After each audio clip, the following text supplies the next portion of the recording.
De puissantes confédérations syndicales du Nigeria ont appelé à paralyser le pays mercredi pour protester contre une hausse de 67% du prix du carburant au cours d'une conférence de presse samedi dernier à Lagos.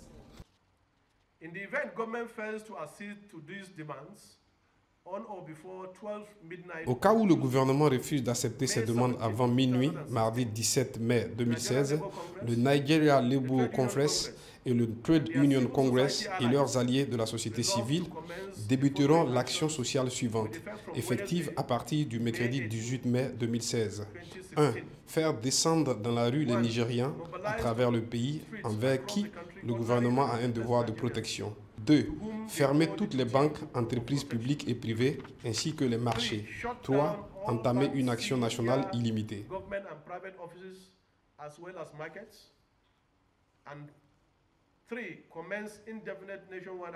Bien que premier producteur de brut du continent, le géant Nigeria est contraint d'importer du pétrole pour subvenir aux besoins en énergie de sa population estimée à plus de 170 millions d'habitants. Le gouvernement baisse donc les prix à la pompe et paye des subventions aux importateurs qui, très souvent, bloquent la distribution du pétrole en cas de retard de paiement de l'État. En 2012, le gouvernement avait décidé de mettre fin au diktat des importateurs avant de faire marche arrière suite à une brutale hausse des prix, ainsi que des manifestations qui ont fait une dizaine de morts. La situation actuelle impacte directement le Naira et les syndicats redoutent une détérioration du pouvoir d'achat des ménages.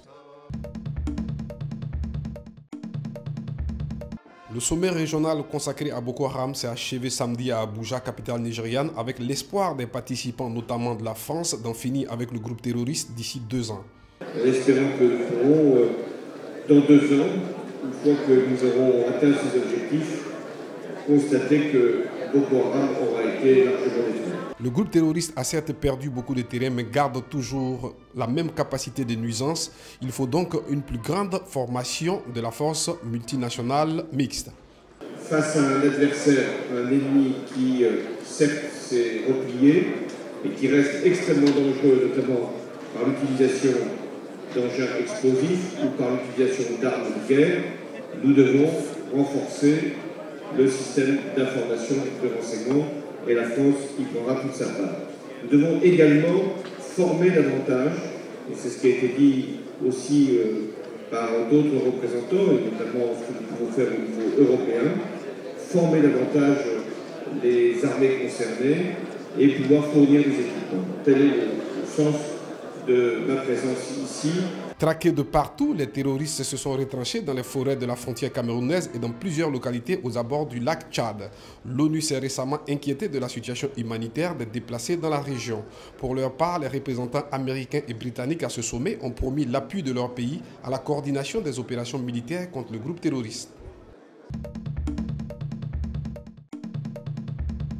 Utiliser des drones capables d'effectuer jusqu'à 150 livraisons de sang par jour à 21 centres de transfusion situés dans la moitié ouest du pays, c'est le pari que s'est lancé le Rwanda dans le courant de l'année dans le cadre de la lutte contre le sida.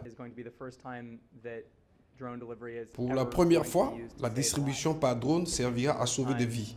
Pour la première fois, la distribution par drone sera faite à l'échelle d'un pays. Et pour la première fois, la distribution par drone s'intégrera à une chaîne logistique publique et nationale de santé déjà existante.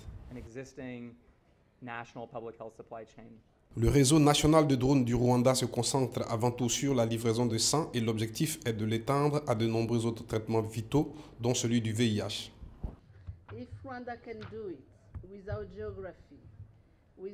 Si le Rwanda peut le faire sans géographie, avec le niveau de technologie qui est le nôtre, nos structures de santé, les besoins de notre population, il n'y a pas un coin au Rwanda où la population n'a pas de besoin. Si nous pouvons le faire, n'importe quel pays peut le faire.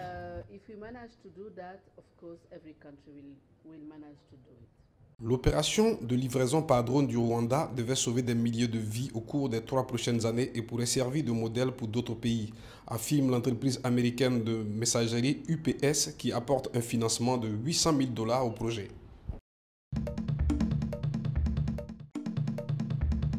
Les habitants de la capitale burundaise Bujumbura ont défilé samedi à l'appel des autorités pour le premier anniversaire de la tentative de putsch manquée par le gouvernement du président Pierre Nkurunziza.